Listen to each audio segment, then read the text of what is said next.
Hello and welcome to the Class 1 video. You should have already watched the welcoming video, which explained the mechanics of the course and the parallel in-person and online sections. In this video, we are going to be asking, what is critical thinking? And you should have already tried to answer that question for yourself in the exercise for this class. Now, in this video, we're going to run through some other answers that are popular. And then, if you're in the online section, I want you to go back to your exercise and say how you would or would not revise your answer given what you've heard. But first, I want to say a little to motivate why we are even asking this question. So here's a strange fact. Basically, all groups involved with higher education agree that teaching critical thinking should be the highest priority for what we do here. For instance, 99.1% of teachers surveyed said they agreed that teaching critical thinking was essential or very important for undergraduates. The citation information for this survey is on the PowerPoint slide, and you can download it from Canvas. So overwhelmingly, faculty think that the topic of this course, critical thinking, is vital for education. And employers agree. 81% of employers say critical thinking and analytical reasoning skills are very important to them in making hiring decisions. 81% isn't quite 99%, but it's still an overwhelming majority. And you don't always see faculty and employers having the same vision of education. Now, they've also changed the wording of this a little bit. The survey, people giving the survey are using a slightly different wording here. They've added analytical reasoning to thinking critically. But I think that just basically expands the same idea teachers had. And administrators agree too. And now we're back up into the high 90s. 98% of colleges list critical thinking and analytical reasoning skills as an intended learning outcome for undergraduates. So this is really impressive. Whatever it is we are studying here, everyone agrees it is really important. And I think that there's some rough agreement about what it is we're studying, but sometimes it can be hard to pin down. So I asked you what you thought, and now I'm going to cut to an older video where I explain some common answers. A lot of people will say critical thinking is problem solving or processing information. Sometimes people think of it, will use the phrase unbiased. That comes up a lot. Sometimes also unemotional thinking, although that doesn't actually come up as often as you would think. And sometimes people will talk about justifying beliefs or actions. And all of these are really great ideas, and they're definitely part of what's going on here. So what I want to do, except maybe unemotional thinking, what I want to do here is suggest some previous answers that will kind of bring all of these different ideas together. So the founder of the critical thinking movement is generally said to be the philosopher John Dewey. Even though he didn't actually use the exact phrase. In a 1910 book called How We Think, he talked about reflective thinking. And he called it active, persistent, and careful consideration of any belief or supposed form of knowledge in light of the grounds that support it and the further conclusions to which it tends. And he says that this constitutes reflective thought. And already this is bringing in one important, many important aspects of critical thinking. Critical thinking is about belief. Critical thinking is a process that requires effort. It is, as he says, active, persistent, and careful. You don't just you aren't a critical thinker if you're going on instinct. You aren't a critical thinker if you're doing actually what just comes automatically. Well, you want critical thinking to come automatically to you, but it's always going to involve an effort. Critical thinking is an effortful activity. And it's about what Dewey calls the grounds that support a belief. That is, critical thinking is about evidence, reasons for belief. So this was sort of early on. It's over 100 years old now. In the 40s, the term critical thinking became the name for the thing that Dewey was trying to get at. And a guy named Edward Glasser sort of helped codify this and solidify the name. And so this is what he said critical thinking was.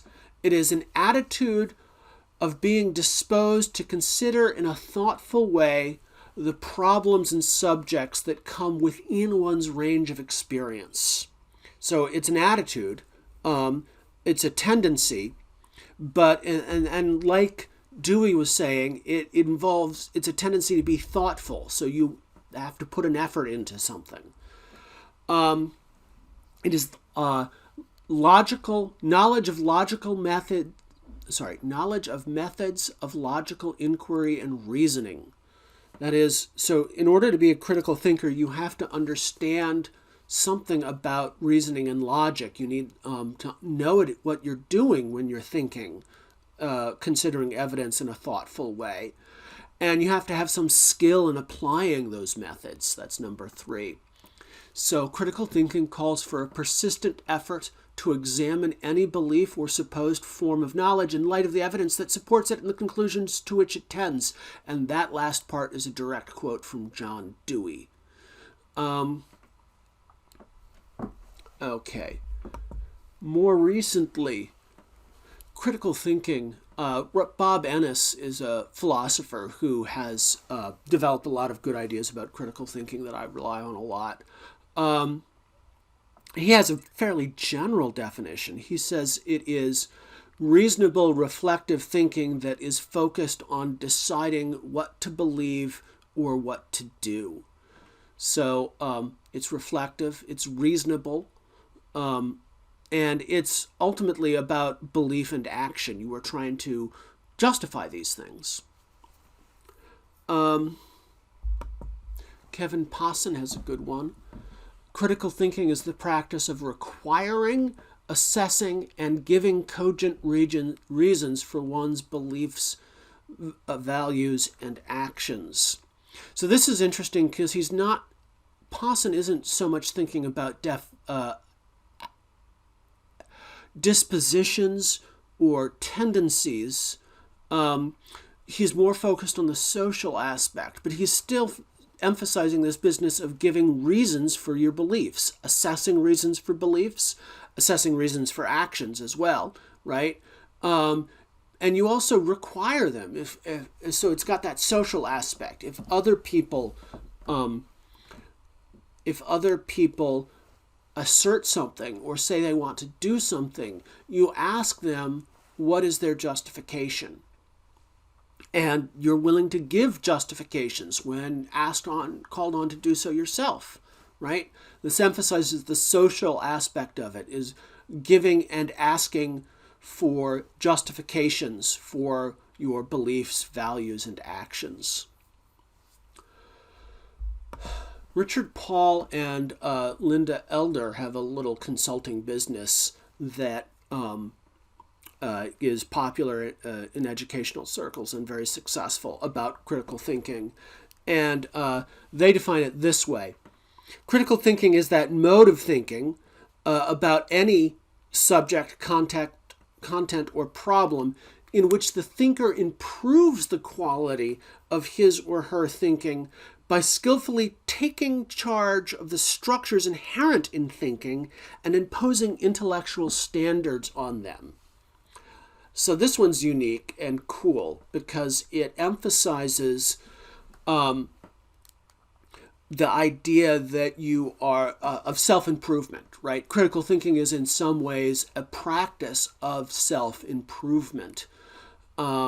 It's self-improvement in your thought that comes from, again, understanding the structure of reasoning, forms of logic. This is something that was in the other definitions. And using the standards for good thinking to improve your thinking.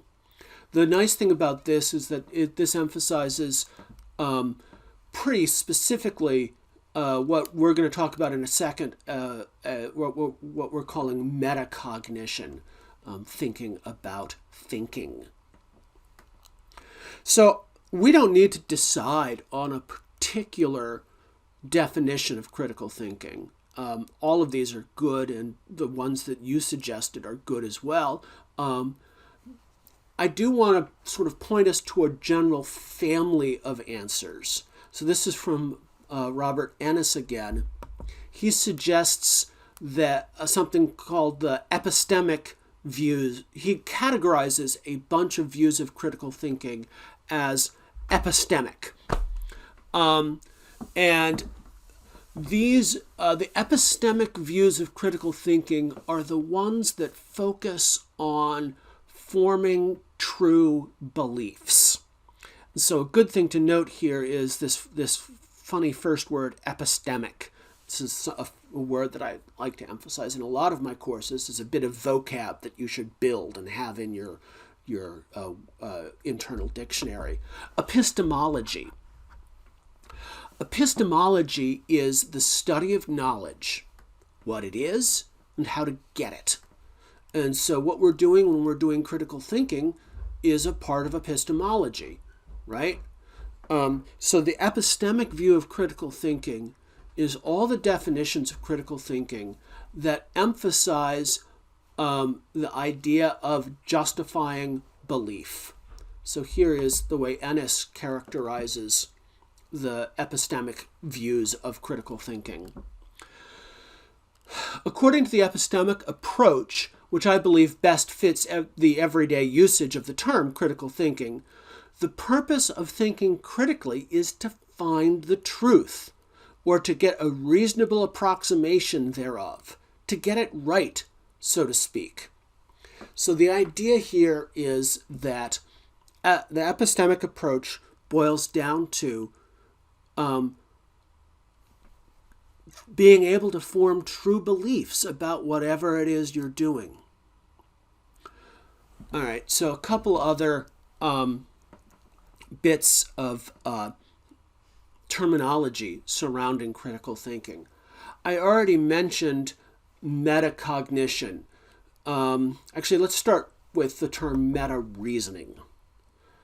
One of the things that we're going to be doing when we think critically is we're going to be reasoning, because we're trying to get at the truth, and reasoning is our mental tool for getting at the truth. But we are also going to be engaged in meta-reasoning. We are going to be applying the process of reasoning to itself, right? So we're going to be reasoning about reasoning. And this is a specific example of a more general thing that I already talked about when I talked about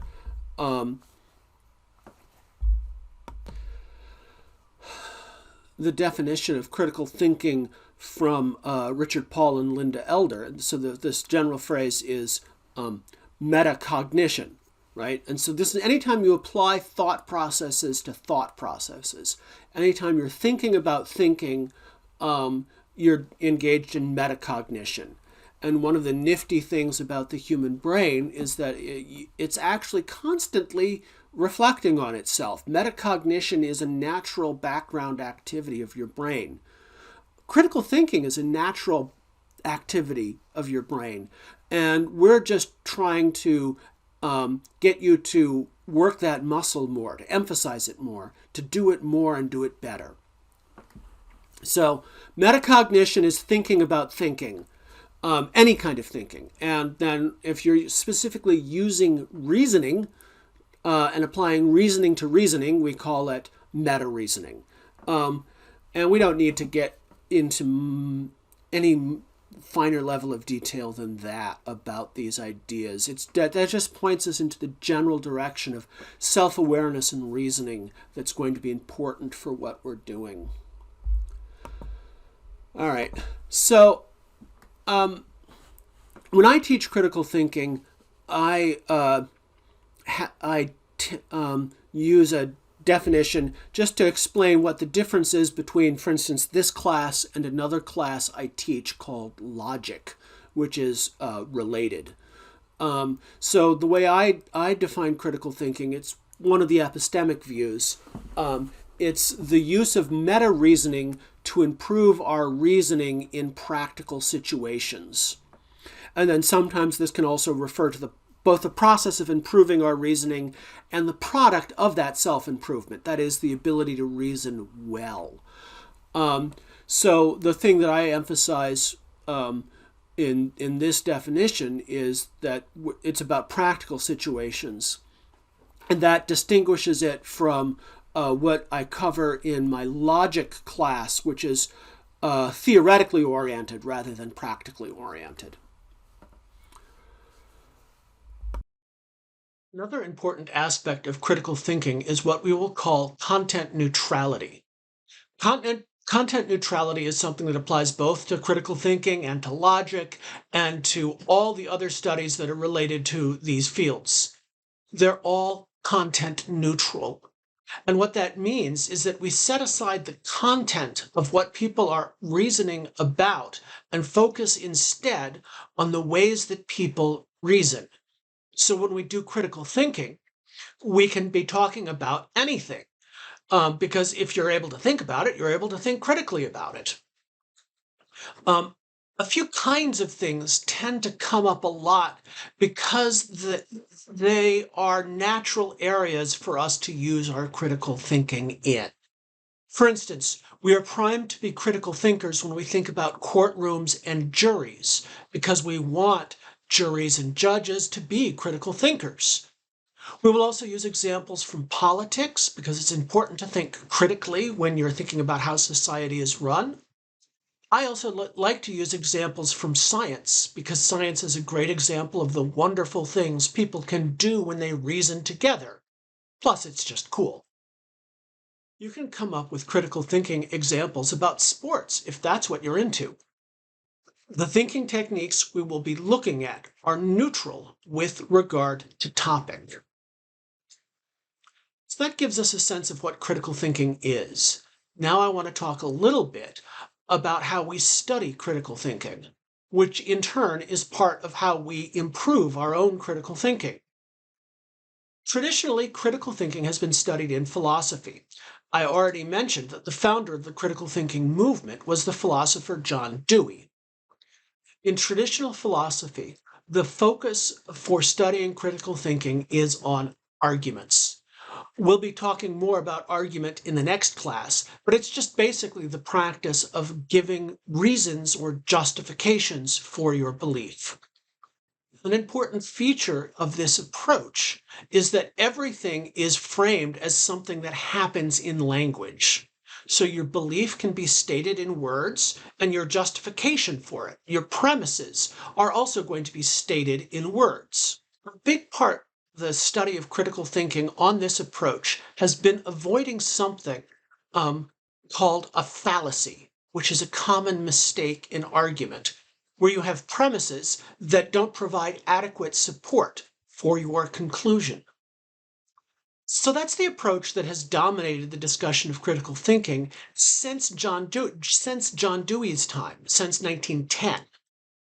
More recently, in the past half century or so, psychologists have gotten into studying critical thinking as well. And their focus has not been on what you say out loud, but on the unconscious mental processes behind what you say out loud. And this has been incredibly revelatory. It really improves our understanding of critical thinking, because we need to actually dig down and not just talk about what people say, but how they filter their evidence, for instance, what they see and what they don't see. In psychology, the big thing that people talk about isn't a fallacy, which is a mistaken verbal argument, but a cognitive bias, or a heuristic, it's sometimes called. A cognitive bias is an unconscious mental process that affects how you form beliefs. A heuristic is a specific kind of cognitive bias that is actually useful most of the time because it functions as a shortcut, but it can become damaging in some situations. The mother of all cognitive biases, as we'll see soon, is what we call confirmation bias. Confirmation bias is your tendency to seek out confirmation for what you already believe and ignore evidence that goes against what you already believe. And as we'll soon see, this is everywhere. There's a third approach to critical thinking that I want to talk about in this course that has really only emerged in the past few decades. I think it's really important, and it doesn't always come up in critical thinking classes, and that's called social epistemology. Social epistemology focuses not on how individuals think, but on how groups think. So you talk about networks and relationships and the flow of information through personal networks. There's a lot of talk about trust and testimony. I feel like it's extremely important to introduce the social aspect of critical thinking in this day and age, because we're facing a crisis in America with disinformation and unfounded conspiracy theories. And I think to understand some of the bad ideas that are out there, you have to begin to understand how social networks work, both online and offline, and how they carry information. So in social epistemology, the big thing that you want to avoid is not a fallacy, it's not a cognitive bias, it's testimonial injustice. Testimonial injustice happens when the transfer of information is given the wrong amount of credibility. Uncredible sources are given too much credibility, credible sources are discounted. So I just want to talk a little bit more about that before we move on to the next section to give you a sense of the kinds of things I'm going to be introducing under the heading social epistemology. We can actually start by just defining the term. Social epistemology is the part of the study of knowledge that deals with how people work together to create knowledge. I already defined epistemology as the study of knowledge, and I said that we will be taking an epistemological approach to critical thinking, meaning that we are concerned with forming true beliefs. So for social epistemology, we will be looking at how we work together in groups to form true beliefs. And actually, part of this is going to be studying how dysfunctional social relationships create ignorance. All right. Some disclaimers. When COVID hit, I realized that it was going to be vital to use this course to call out dangerous false information. For instance, about quack medical treatments or lies about the safety of vaccines. Although the techniques for reasoning that we study in this course are content neutral, I will not hesitate to call out public figures who are using bad thinking to endanger lives. This includes not only COVID-19 disinformation, but also disinformation about election fraud and smears against trans people. So you don't have to agree with me or believe me, but I will be stating what I know to be facts. So now I want to move quickly to an example of dangerous misinformation and how critical thinking can help us spot it. And I'll be going back to an older recording here. So this was a tweet last September from rapper Nicki Minaj. My cousin in Trinidad won't get the vaccine because his friend got it and became impotent. His testicles became swollen, his friend was weeks away from getting married, and now the girl called off the wedding. So just pray on it and make sure you're comfortable with your decision, not bullied. This is misinformation. And it is discouraging people from getting vaccinated by stating that there's a side effect that just doesn't exist, right? And honestly, this tweet has a lot of red flags that should let you know that Minaj is just mistaken here. So for starters, this is a second-hand report, right? And if you repeat it, it's going to be a third-hand report. And often these second and third-hand reports of individual experiences can be really distorting, right? And there's no way to verify what she's saying here. No experts or reliable sources are involved in this chain. It's just her cousin's friend. And also, there's a sense that this has an extra scary outcome. Oh my God, you could become impotent. Your testicles could swell up, and that should raise a red flag that this is not credible information because it looks scary. So, for the record, the health minister of Trinidad and Tobago had to issue a statement saying that no one had experienced this side effect. In fact, that they went through all the medical records in Trinidad and Tobago, they interviewed people, and this just didn't happen. And he was extra mad because he felt like this was wasting the resources of the health ministry trying to debunk false claims when they clearly have to deal with the same pandemic that we're dealing with. All right, so that's social epistemology. That, along with the psychological study of cognitive bias and the regular traditional philosophical study of critical thinking, is all of that's going to form the basis for this course. So, as you can see, this class will sometimes be discussing sensitive issues, including political topics around race, gender, and sexuality. It's going to be important for us at the start to have an agreement about how to have a mutually respectful conversation, even when we disagree. In fact, developing ground rules for a mutually respectful conversation is itself an exercise in critical thinking and social epistemology. So I have second exercise for this class session, where I want you to develop an initial draft of an agreement on rules for respectful discussion. And we will be returning to this draft a few other times as the class goes on. So if you've not already done so, please download and complete the exercise. To complete the exercise for the online class, you should comment on the rules for discussion in the class discussion page for class 1. But let me just run through the exercise guidelines first, and then I will tell you about the class 2. Okay. So think about classes you've had in the past and what has made them go well or badly. What is needed to make you feel safe sharing your ideas with others? What can you offer to others to help them feel safe? Is there anything that should be completely off limits? What should I be doing as your instructor? These are basic questions I want you to answer as you're putting together a list of rules for discussion.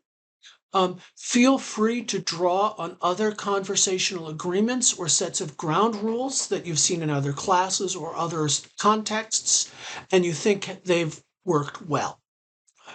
So, for the rest of class 1, you need to finish that ground rules exercise, comment in the discussion board, and then submit everything into the Dropbox. Class 2, we'll have a reading, an exercise, and a video. The reading is from the first chapter of a critical thinking textbook that I put together. It's a free online textbook. It discusses the nature of argument. The exercise asks you to apply some lessons you've done from the reading, and the video will go over answers to those exercises and fill in some other gaps in information. So next up, download the reading.